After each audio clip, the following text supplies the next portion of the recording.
चाणक्य और चंद्रगुप्त की चौथा एपिसोड। चंद्रगुप्त को द्वार पर बैठे काफी समय हो गया था।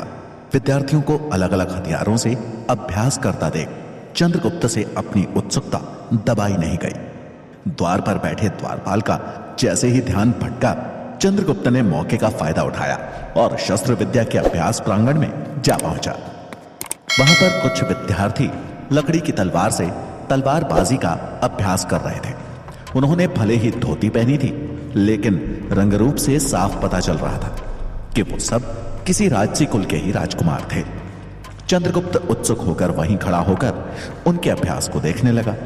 उनमें से एक राजकुमार लकड़ी की तलवार से अपने प्रतिद्वंदी के सिर पर लगातार वार किए जा रहा था। वो दूसरा बच्चा अपनी ढाल से हर वार को रोकने के प्रयास में बस धीरे धीरे ढाल लिए नीचे झुकता जा रहा था।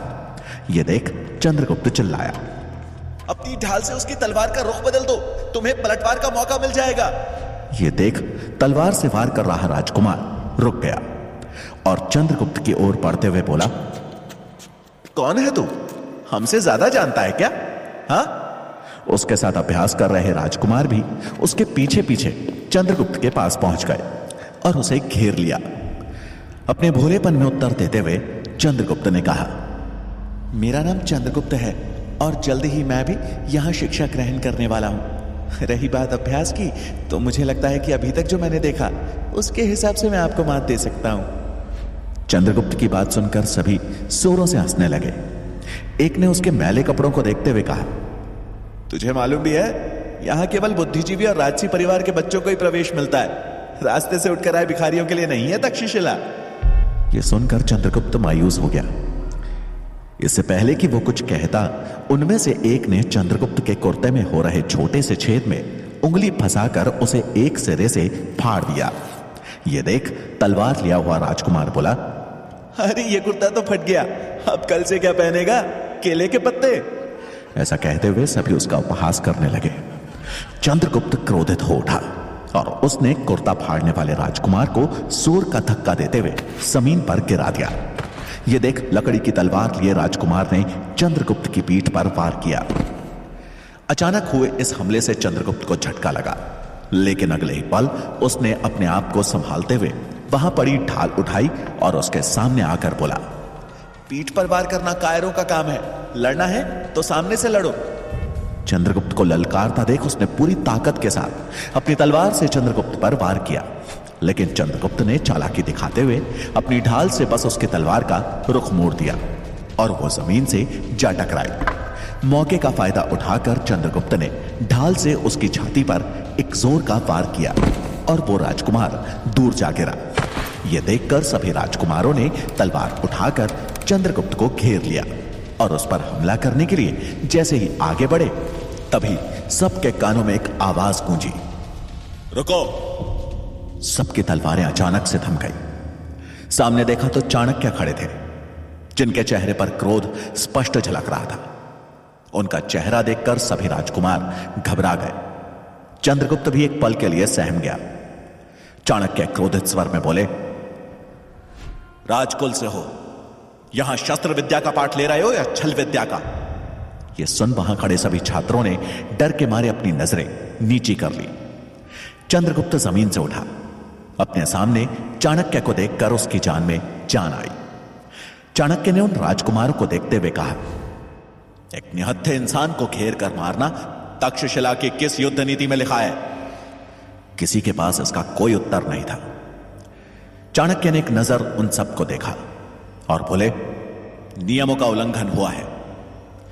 चंद्रगुप्त ने बगैर आज्ञा के तक्षशिला के प्रांगण में प्रवेश किया और आप लोगों ने युद्ध नीति का गलत प्रदर्शन करके, इसलिए दंड निश्चित है। चाणक्य का यह क्रोधित रूप चंद्रगुप्त पहली बार देख रहा था।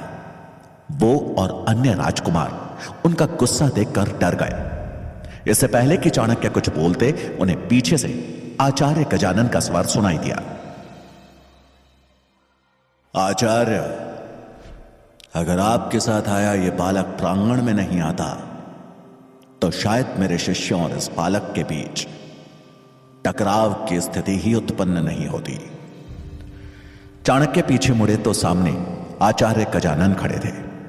उन्हें देखते ही वहां खड़े राजकुमारों के चेहरे पर एक संतोष का भाव आ गया। उन्हें लगा कि अब तो आचार्य गजानन उन्हें बचा ही लेंगे। चाणक्य ने उन राजकुमारों के चेहरे के भावों को पढ़ लिया था। उन्होंने गजानन की आंखों में आंखें डालकर कहा, मैं मानता हूं चंद्रगुप्त ने बगैर अनुमति के उत्सुकतावश तक्षशिला के प्रांगण में प्रवेश किया, लेकिन इन राजकुमारों ने उसके साथ जो बर्ताव किया वो तक्षशिला की शिक्षा नहीं है। इसलिए मेरी समझ से इन सबको इनकी गलती का आभास होना जरूरी है। चाणक्य की बात सुनकर गजानन ने पलटवार किया। तो ठीक है, आप अपने शिष्य का दंड तय कर लीजिए। इन्हें मेरे हवाले छोड़ दीजिए। इनको क्या दंड देना है वो मैं तय कर लूंगा। चाणक्य को समझ में आ रहा था कि गजानन उन राजकुमारों को बचाने का हर संभव प्रयास कर रहे थे। उन्होंने गजानन के सुर में सुर मिलाते हुए कहा, जैसा आप उचित समझे। और रही बात गुरु शिष्य के संबंधों की, तो मेरी नजर में तक्षशिला के हर शिष्य पर हर गुरु का अधिकार है, क्योंकि यहां से निकला छात्र किसी एक गुरु का प्रतिनिधित्व नहीं करता, वो प्रतिनिधित्व करता है संपूर्ण तक्षशिला का। चाणक्य की बात गजानन को चुप गई और उन्होंने क्रोधित हो उन राजकुमारों को 2 दिन तक सिर्फ रसोई में खाना बनाने की सजा सुनाई। उन्हें सजा देकर गजानन चाणक्य की ओर पलटकर बोले, आशा करता हूं कि अब आप संतुष्ट होंगे और इस बच्चे को भी उचित दंड देंगे। गजानन की बात सुनकर चाणक्य ने कहा, अवश्य, लेकिन मेरे लिए किसी पर दंड का सकारात्मक प्रभाव दिखना ही उस दंड का सही मायना है। गलती का आभास करवाने से ज्यादा महत्वपूर्ण है किसी को खुद ही अपनी गलती का आभास होना। यह कहकर चाणक्य ने गजानन को प्रणाम किया और चंद्रगुप्त का हाथ पकड़कर वहां से निकलने लगे। तभी गजानन ने पीछे से दांत पीसते हुए मन ही मन कहा, आने दो चंद्रगुप्त की परीक्षा वाला दिन। उस दिन मैं इसे हारने का आभास करवाऊंगा और आपको आचार्य चाणक्य खुद ही पता चल जाएगा कि केवल आप ही उत्कृष्ट नहीं हैं। चाणक्य चंद्रगुप्त का हाथ पकड़कर चले जा रहे थे। चंद्रगुप्त को समझ आ गया था कि उसने बहुत बड़ी भूल की है। चाणक्य उसे लेकर तक्षशिला के मुख्य द्वार से निकलकर एक सुनसान रास्ते पर चल दिए। एक जगह चंद्रगुप्त रुक गया और चाणक्य से अपना हाथ छुड़ाते हुए उनके चरणों में गिरकर बोला, मुझे क्षमा कर दीजिए आचार्य, मुझसे बहुत बड़ी भूल हो गई। मैं वचन देता हूं कि आइंदा से आपको शिकायत का मौका नहीं दूंगा। आप मुझे जो भी दंड देना चाहते हैं मुझे स्वीकार है, लेकिन मैं तक्षशिला में पढ़ना चाहता हूं। मेरे सीखने का अवसर मुझसे मत छीनिए आचार्य। उसके चेहरे पर ग्लानि का भाव स्पष्ट रूप से दिख रहा था। चाणक्य का क्रोध थोड़ा शांत हुआ। उन्होंने उसे ऊपर उठाया और बोले, चंद्रगुप्त, सीखने का पहला नियम है अनुशासन। अनुशासन के बिना किसी भी शिक्षा का मोल नहीं रह जाता। तुमने जो किया है उसके लिए दंड तो मिलेगा। और रही बात शिक्षा की, तो तक्षशिला में प्रवेश लेने के लिए तुम्हें परीक्षा में उत्तीर्ण होना होगा। यह ध्यान रहे कि आचार्य गजानन की देखरेख में ही तुम्हारी परीक्षा होगी, और यह परीक्षा जितनी तुम्हारी है उतनी ही मेरी भी है। दंड की बात कहते हुए चाणक्य भावुक थे, लेकिन उन्होंने अपने इस भाव को उजागर नहीं होने दिया।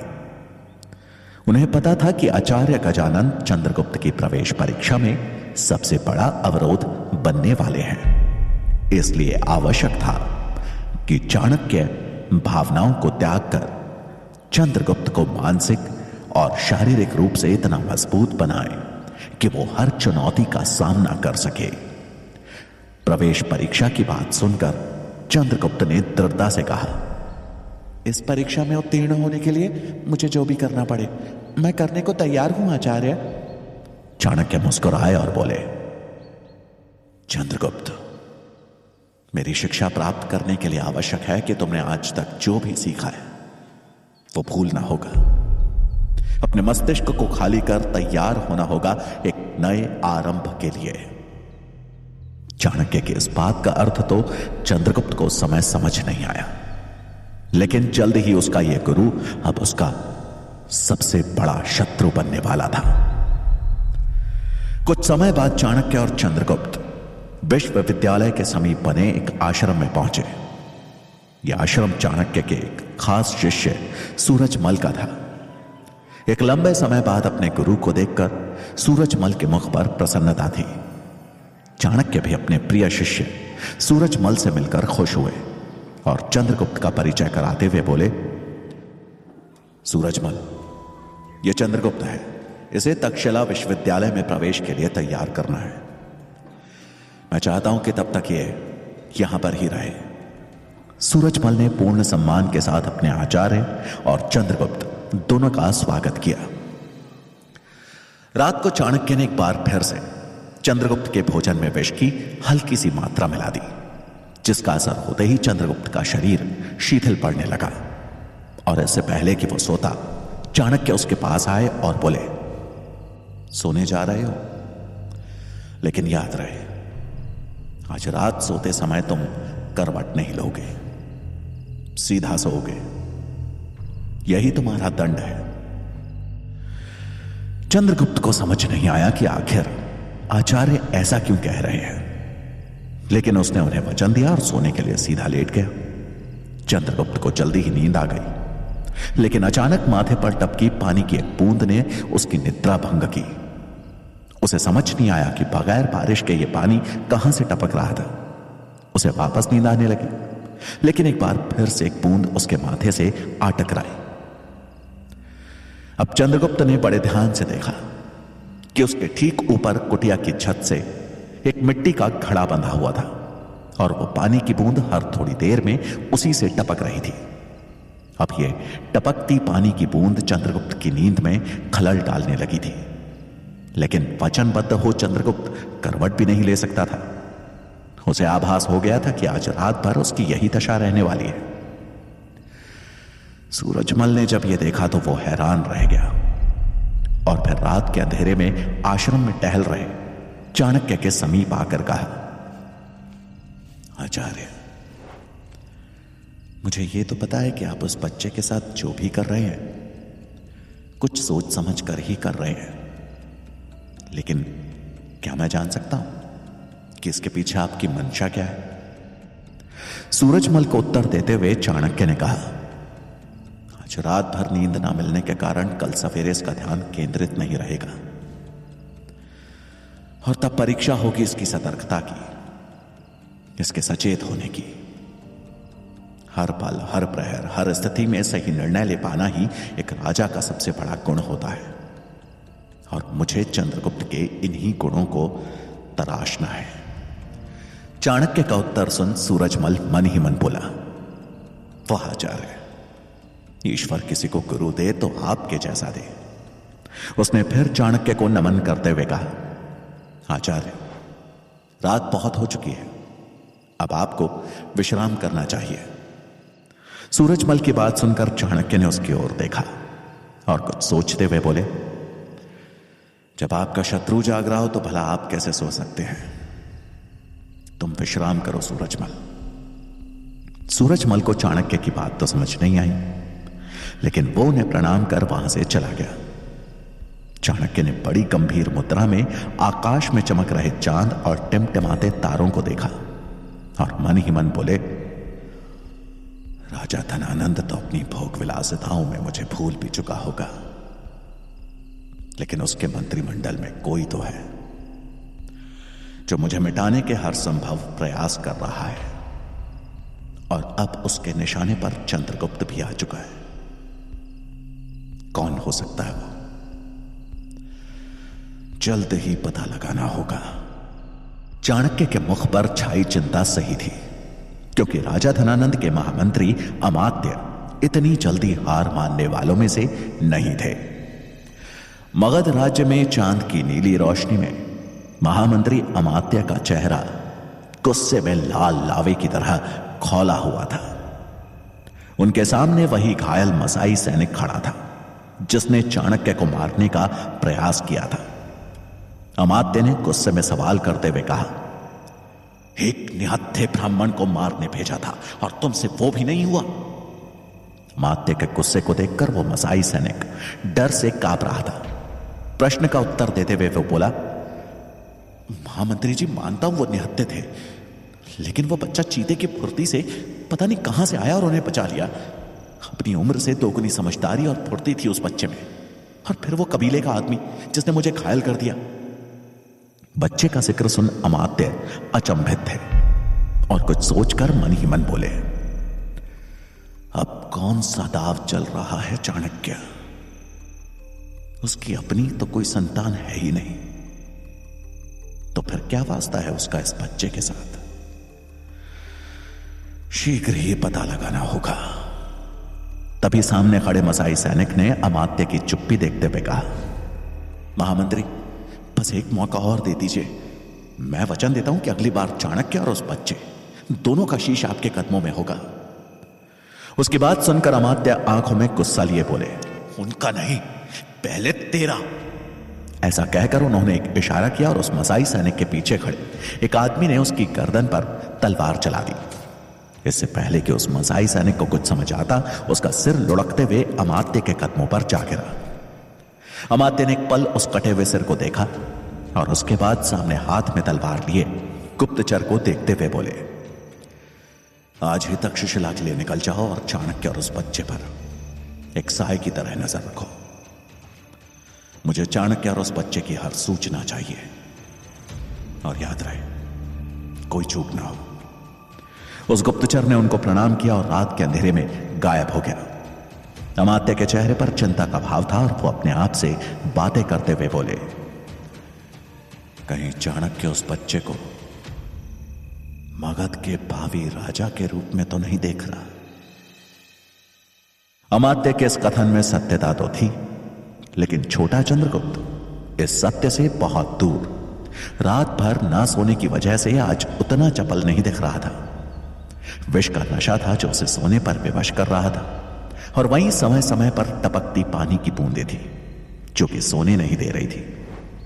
उसने इस समस्या से जूझते हुए बगैर करवट लिए पूरी रात बिता दी थी, लेकिन उसे अभी तक यह समझ में नहीं आया था कि आखिर चाणक्य का यह सब करने के पीछे कारण क्या था। सूरज निकलने में अभी समय था कि तभी सूरजमल चंद्रगुप्त के पास आया और उसे अपने साथ चलने को कहा। सूरजमल की बात सुनकर चंद्रगुप्त ने सवाल किया, हम लोग कहां जा रहे हैं? आचार्य कहां हैं? सूरजमल ने उसके साथ आश्रम से बाहर निकलते हुए कहा, जल्द ही तुम्हें तुम्हारे सारे प्रश्नों के उत्तर मिल जाएंगे। ऐसा कहकर उन दोनों ने 3 कोस का सफर तय किया और एक पहाड़ी पर बनी एक गुफा के मुहाने पर आ पहुंचे। रात भर न सोने और 3 कोस के इस मुश्किल सफर ने चंद्रगुप्त को शारीरिक और मानसिक रूप से शिथिल कर दिया था। वहां पहुंचकर चंद्रगुप्त ने सवाल किया, ये कहां लेकर आए हैं आप? सूरजमल ने उसकी बात का कोई जवाब नहीं दिया और गुफा के अंदर जाते हुए कहा, मेरे पीछे आओ। थका हारा चंद्रगुप्त चुपचाप सूरजमल के पीछे चल दिया। वो जैसे जैसे आगे बढ़े गुफा में अंधेरा बढ़ता चला गया।